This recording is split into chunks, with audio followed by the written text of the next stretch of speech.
नमस्कार। उत्तराखंड एक्सप्रेस के इस वक्त के बुलेटिन के साथ मैं हूं अनुपम। प्रदेश की हर छोटी बड़ी खबरों को लेकर के सबसे पहले बात करेंगे सूबे की सियासत की। सीएम तीरथ सिंह रावत 2 दिन से दिल्ली में ही मौजूद हैं और सूत्रों के हवाले से बड़ी खबर आ रही है कि अभी तीरथ सिंह रावत को हाईकमान की तरफ से दिल्ली में ही रुकने के लिए कहा गया है।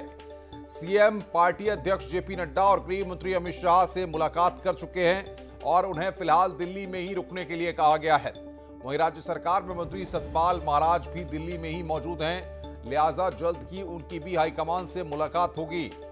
तो दिल्ली में रुकने के लिए ही कहा गया है तीरथ सिंह रावत को।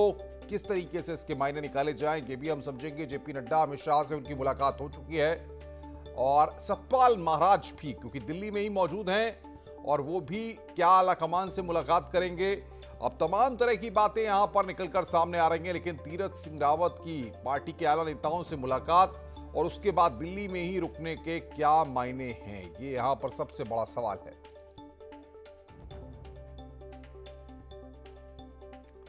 और सीधे हम रुक करेंगे देहरादून का। वहां पर किस तरीके से हलचल मची हुई है इस दिल्ली दौरे को लेकर के। हमारे साथ दीपांकर सीधे जुड़ रहे हैं देहरादून से। दीपांकर, बताइए आप, सीएम को दिल्ली में ही रुकने के लिए कहा गया है, सूत्र इस बात की जानकारी दे रहे हैं, क्या हलचल है, क्या सियासी सरगर्मियां देख पा रहे हैं आप? बिल्कुल अनुपम, मुख्यमंत्री का तीसरा दिन आज दिल्ली में, परसों दिल्ली गए थे, कल उनको दिल्ली में ही रुकना पड़ा। उनका उत्तराखंड लौटने का कल कार्यक्रम था, लेकिन वो कार्यक्रम बाद में कैंसिल किया गया। फिलहाल अभी मुख्यमंत्री कब लौटेंगे ये बात अभी साफ नहीं है, लेकिन जिस तरह की राजनीतिक हलचल है, कुल मिलाकर जो पूरी राजनीतिक सरगर्मी का जो केंद्र बिंदु है वो है उपचुनाव, मुख्यमंत्री उपचुनाव। कि मुख्यमंत्री उपचुनाव किस सीट से लड़ेंगे और क्या इलेक्शन कमीशन इलेक्शन डिक्लेयर करेगा। जो खबरें सूत्रों के हवाले से हमारे पास हैं वो ये है कि गृह मंत्री अमित शाह और जो राष्ट्रीय अध्यक्ष जेपी नड्डा, उनकी उपचुनाव को लेकर मुख्यमंत्री से बातचीत हुई है कि उपचुनाव, अगर इलेक्शन कमीशन उपचुनाव डिक्लेयर करता है तो साफ है कि जिस सीट पर इलेक्शन डिक्लेयर करेगा वहां से मुख्यमंत्री चुनाव लड़ेंगे। लेकिन अगर कोविड के हालात को देखते हुए इलेक्शन कमीशन इलेक्शन डिक्लेयर नहीं करता है, जो जानकार बताते हैं वो ये है कि सिर्फ ऐसा नहीं होगा कि तीरथ सिंह रावत के लिए इलेक्शन कमीशन उपचुनाव अनाउंस करे। अगर उपचुनाव अनाउंस होंगे तो फिर देश में जितनी सीट्स पे उपचुनाव अभी पेंडिंग है उन सभी जगहों पर इलेक्शन होना है। पश्चिम बंगाल में खुद ममता बनर्जी को अभी बाई इलेक्शन लड़ना है, उन्हें विधानसभा में विधायक बनकर आना है, यानी 2 मुख्यमंत्री इस समय, तीरथ सिंह रावत और ममता बनर्जी। इसलिए जो जानकारों का कहना है और जिस तरह की अंतर हलचल है वो ये है कि इलेक्शन कमीशन पे डिपेंड करेगा। अगर वो इलेक्शन अनाउंस करता है तो तीरथ सिंह रावत इलेक्शन लड़ेंगे, अगर वो इलेक्शन अनाउंस नहीं करता है तो फिर बीजेपी को 2 विकल्पों पर विचार करना होगा। पहला विकल्प ये कि अगर तीरथ सिंह रावत इलेक्शन नहीं लड़ पाते हैं, विधायक नहीं बन पाते हैं, तो फिर आगे क्या कोई दूसरा मुख्यमंत्री, क्या कोई फेस चेंज किया जाएगा, पहली बात। दूसरी बात कि क्या यहां पर विधानसभा भंग कर दी जाएगी और फिर यहां पर राष्ट्रपति शासन लगाया जाएगा। ये 2 विकल्प फिलहाल जानकार बताते हैं कि अगर इलेक्शन कमीशन इलेक्शन अनाउंस नहीं करता है तो फिलहाल यह कहा जा रहा है कि तीरथ सिंह रावत को यह कहा गया राष्ट्रीय नेतृत्व की तरफ से कि जब तक इलेक्शन कमीशन इस हालात को फाइनल नहीं कर देता, पूरी स्थिति स्पष्ट नहीं कर देता, और उम्मीद है कि आज दिन तक इस पर इलेक्शन कमीशन अपना कोई ना कोई स्टैंड साफ कर देगा। इसमें राय मांगी गई है इलेक्शन कमीशन से, उससे एक स्पेशल परमिशन की बात भी कही गई है, तो उस पर अब सारी बातें आकर टिकी हैं अनुपम।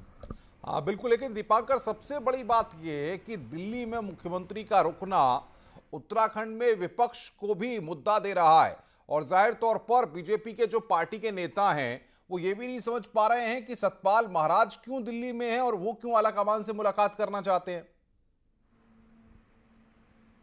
बिल्कुल अनुपम, जब भी उत्तराखंड में चाहे वो कांग्रेस हो या बीजेपी, जब भी कोई बड़ा नेता मुख्यमंत्री हो या कोई भी बड़ा नेता हो दिल्ली जाता है तो सारी सरगर्मियां दिल्ली पे ही होती हैं और दिल्ली से ही सब कुछ उत्तराखंड का तय होता है, वो चाहे बीजेपी में हो चाहे कांग्रेस में। ये बात खुद मुख्यमंत्री भी कह चुके हैं। अब बात आती है कि जो फरवरी में यहां पर हुआ, फरवरी में अचानक से दिल्ली से पर्यवेक्षक यहां पर आए, अगले दिन त्रिवेंद्र सिंह रावत दिल्ली गए, फिर दिल्ली से लौटे तो यहां इस्तीफा उन्होंने दिया। उस हालात से कहीं ना कहीं इन हालात को जोड़कर देख रहे हैं कई लोग। इसमें हो सकता है कि बीजेपी के अंदर के लोग भी हों, इसमें राजनीतिक विश्लेषक भी हों, कि ऐसा ना हो कि जिस तरह की स्थितियां फरवरी में बनी थी वही स्थितियां क्या अब जुलाई में बननी जा रही हैं। लेकिन ये सब कुछ अभी अटकलें हैं अनुपम। दूसरी बात यह कि बीजेपी के जो हाईकमान है, ये राष्ट्रीय नेतृत्व है, वो क्या इतना बड़ा रिस्क यहां पर कोई लेगा? जिस तरह की बात आप कह रहे हैं कि सतपाल महाराज मिल सकते हैं या किसी दूसरे नेता पर यहां पर क्या कोई दाव खेला जा सकता है? इतना बड़ा रिस्क, जबकि फरवरी में आप एक नेता को बदल चुके हैं, फेस चेंज कर चुके हैं, ऐसे में कि आप 4 महीने के बाद ऐसा कोई रिस्क पार्टी लेना चाहेगी? ये बहुत बड़ा सवाल है, जबकि 6 महीने के बाद आपको इलेक्शन में जाना है। तो जो बातें जानकार मानते हैं और जो विश्लेषक मानते हैं कि इतना बड़ा रिस्क बिलाल बीजेपी का राष्ट्रीय नेतृत्व उत्तराखंड में नहीं लेगा कि एक बार फिर से कोई बड़ा चेंज यहां पर किया जाए। लेकिन हाँ, यह बात जरूर है कि चुनाव आयोग ने अगर मुख्यमंत्री को इलेक्शन लड़ने की परमिशन दी तो इलेक्शन होगा, और अगर चुनाव आयोग ने इलेक्शन लड़ने की परमिशन नहीं दी, अगर उपचुनाव डिक्लेयर नहीं हुआ, तो बात साफ है, फिर 2 विकल्प बचेंगे। पहला विकल्प ये कि तीरथ सिंह रावत को हटना पड़ेगा, कोई दूसरा आदमी मुख्यमंत्री बनेगा, और दूसरा विकल्प ये कि क्या यहां पर विधानसभा भंग करके राष्ट्रपति शासन लगाया जाएगा। इन 2 विकल्पों पर आप पूरी बात आकर दीपांकर, बहुत बहुत शुक्रिया आपका हमारे साथ जुड़ने के लिए और बातचीत करने के लिए। दीपांकर पूरी जानकारी हमें दे रहे थे। अब देखना ये होगा कि आने वाले कुछ घंटों में क्या तस्वीर और निकलकर सामने आती है इस पूरे मामले में, और जो सियासी सरगर्मियां पारा बढ़ा रही हैं उत्तराखंड की सियासत का, वो कब तक थमता है। आगे बढ़ते हैं। सीएम तीरथ के गंगोत्री सीट से चुनाव लड़ने की अटकलों के बीच में आम आदमी पार्टी ने अपना प्रत्याशी घोषित कर दिया है। आम आदमी पार्टी ने गंगोत्री सीट से कर्नल अजय कोठियाल को चुनाव में उतारने का ऐलान किया है। आम आदमी पार्टी की तरफ से कहा गया है कि अगर सीएम तीरथ सिंह रावत गंगोत्री सीट से चुनाव लड़ते हैं तो फिर आपकी तरफ से कर्नल अजय कोठियाल गंगोत्री में उम्मीदवार होंगे। देहरादून में पार्टी ने प्रेस कॉन्फ्रेंस कर उपचुनाव के लिए प्रत्याशी की घोषणा की और सीएम को गंगोत्री सीट से लड़ने का चैलेंज भी दिया।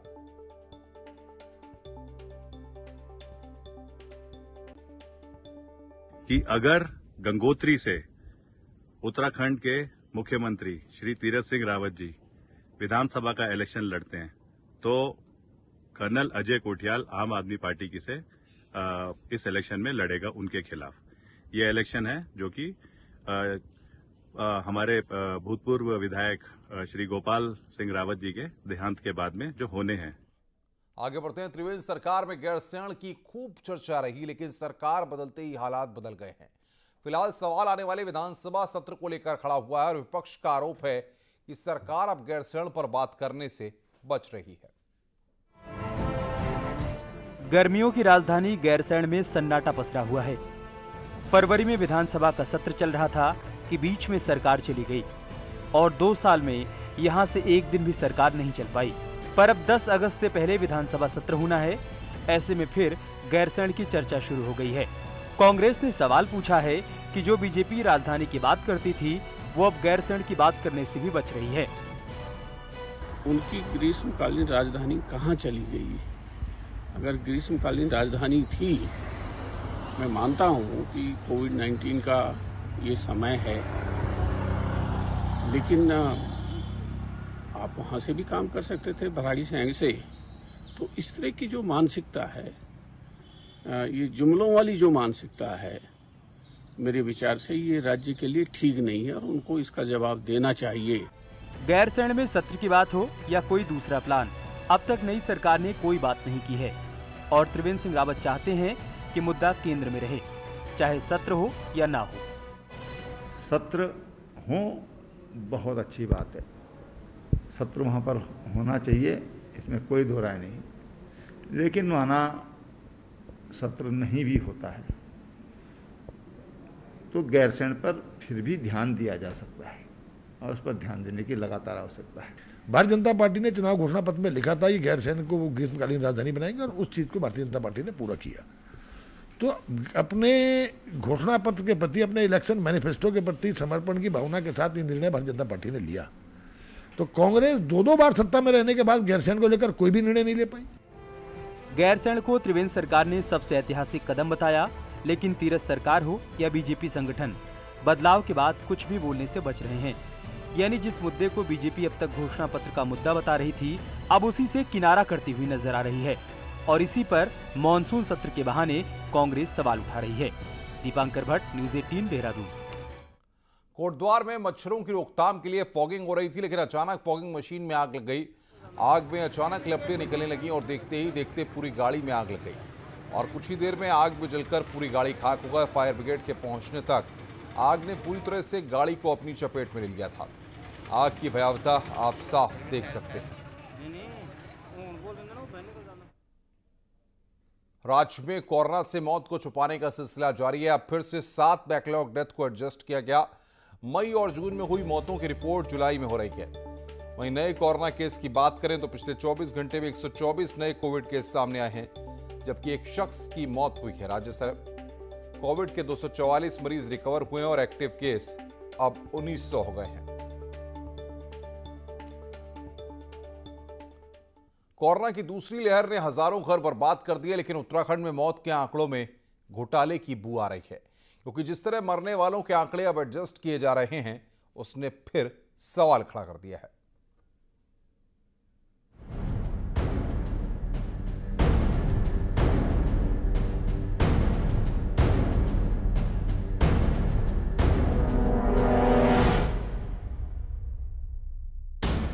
उत्तराखंड के स्टेट कोविड कंट्रोल रूम को लगता है कि रोज की रिपोर्ट में मौत के आंकड़े किसी कोने में लिख दिए जाएंगे तो किसी को पता नहीं चलेगा और धीरे धीरे मरने वालों को एडजस्ट कर दिया जाएगा। उत्तराखंड में मरीज अस्पताल में तो एडजस्ट नहीं हो पाए, लेकिन मरने वालों को यहां तरीके से एडजस्ट किया जा रहा है। बुधवार को जनवरी से जून तक राज्य के अलग अलग अस्पतालों में मरने वाले 218 लोगों को एडजस्ट कर दिया गया। मौत जनवरी में हुई, लेकिन पता जून में लगा। इतने बुरे हाल पर जब सरकार के प्रवक्ता से सवाल पूछा गया तो वही घिसा पिटा जवाब आया, जांच होगी। 218 के आसपास फिर मामले बैकलॉग के दिखाए गए, तो इसको सरकार ने गंभीरता से लिया, इस पर कार्रवाई की जाएगी और सारे सीएमओ को कह दिया गया है कि वो सभी अस्पतालों से संपर्क करके तत्काल इसको जो है पूरी जानकारी एकत्रित करें। सरकार ने जांच की बात कह दी, लेकिन जो जांच अब तक हुई उनमें क्या हुआ ये किसी को नहीं पता। राज्य में 30 जून तक 7,316 लोग कोरोना से मर चुके हैं, जिनमें 1,210 ऐसे हैं जिनके बारे में अस्पताल चुप्पी साध गए। अब कांग्रेस इसे फर्जी रिपोर्ट घोटाले के बाद मौत का घोटाला बता रही है।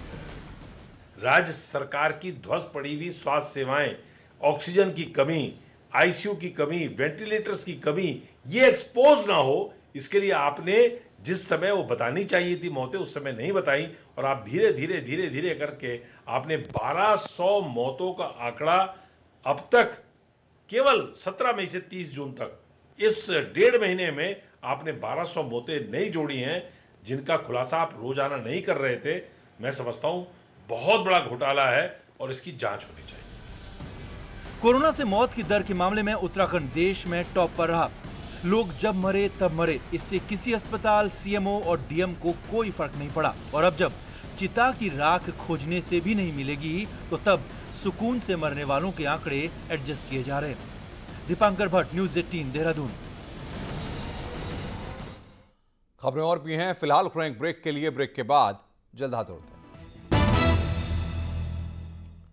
स्वागत है। ब्रेक के बाद उत्तराखंड का एक्साइज डिपार्टमेंट 100 करोड़ की वसूली नहीं कर पाया। यानी जिस शराब को उत्तराखंड में कमाई का बड़ा जरिया माना जाता है, वहां एक्साइज डिपार्टमेंट के अफसर सोते रहे। सबसे ज्यादा घपलेबाजी की बात अल्मोड़ा, उधम सिंह नगर और देहरादून जिले में सामने आई है। सचिव सचिन कुर्वे का कहना है कि मामला 100 करोड़ का है, इसलिए तीनों जिलों में जांच के आदेश दे दिए गए हैं। जबकि भीमताल की शीतला डिस्टिलरी पर केस दर्ज करने का आदेश एक्साइज कमिश्नर को पिछले साल सितंबर में दिए गए थे, लेकिन कोई एक्शन नहीं हुआ। उसमें भी जांच के आदेश देने की तैयारी है। अब कांग्रेस इस पर सवाल उठा रही है, तो सरकार के प्रवक्ता सुबोध उनियाल का कहना है कि मामला गंभीर है और सरकार दोषी अधिकारियों पर कार्रवाई करेगी। 100 करोड़ रुपए की जो एक्साइज की वसूली सरकार को करनी चाहिए थी वो नहीं करी और ये सरकार पर एक बहुत बड़ा वित्तीय घाटा हुआ है। सरकार को जवाब देना चाहिए वो 100 करोड़ रुपए का लाभ किसको मिला और सरकार का ये नुकसान क्यों हुआ। आबकारी आयुक्त को चाहिए था कि इस तरह की अनियमितताओं के खिलाफ कार्रवाई करें और इस तरह की नहीं होनी चाहिए। जहाँ तक ये भी संज्ञान में आया कि जो मंथली एक एमजीडी होती है, मंथली गारंटी तो है, वो भी तकरीबन 4.5 करोड़ रुपए की उसकी वसूली भी नहीं हो पाई है। तो इसको देखते हुए मैं समझता हूँ तत्काल जांच के आदेश दिए गए, उनको वसूली के लिए कहा गया और इस पर दोषी अधिकारियों के खिलाफ। उत्तराखंड सरकार में एकमात्र महिला मंत्री रेखा आर्य अधिकारियों से अपने विवादों को लेकर अक्सर चर्चा में रहती हैं और अब अल्मोड़ा मेडिकल कॉलेज के प्रिंसिपल को हटाने का लेटर आया तो बात को फिर हवा मिल गई। अब मंत्री खुद के बचाव के लिए अधिकारियों को नकारा बता रही हैं, तो कांग्रेस ने साफ कह दिया है कि उन्हें वक्त से पहले सत्ता मिल गई।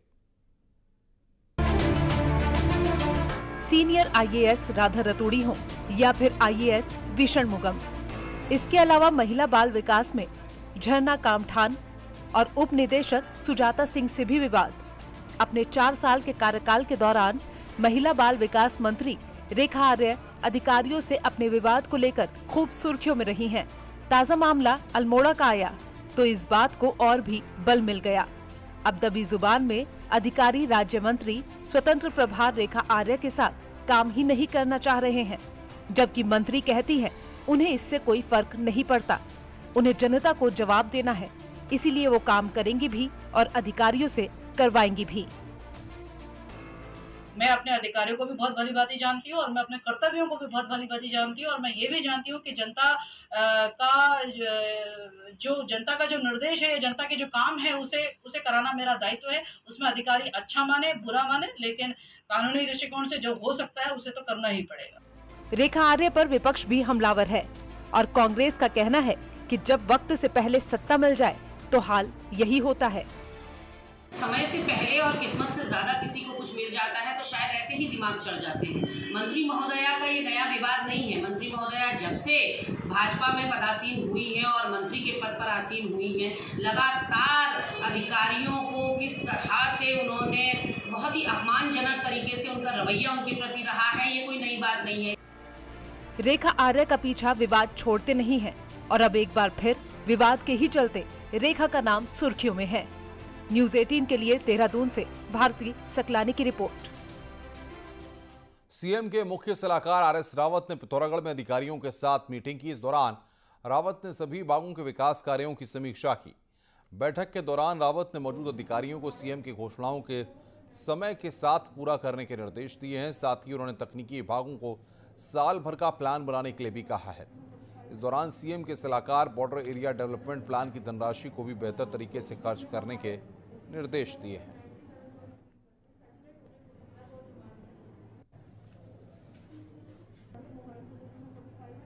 जो भी घोषणाएं हुई है विभिन्न कार्यों के संपादन के लिए, जो लोक हित में है, जो जनप्रतिनिधियों के माध्यम से हैं, जो ग्राम पंचायत के जो हमारे ग्राम सभा के प्रधान होते हैं उनके माध्यम से जो भी घोषणाएं हुई हैं, उनके कार्य सर्वोच्च प्राथमिकता के आधार पर होनी चाहिए।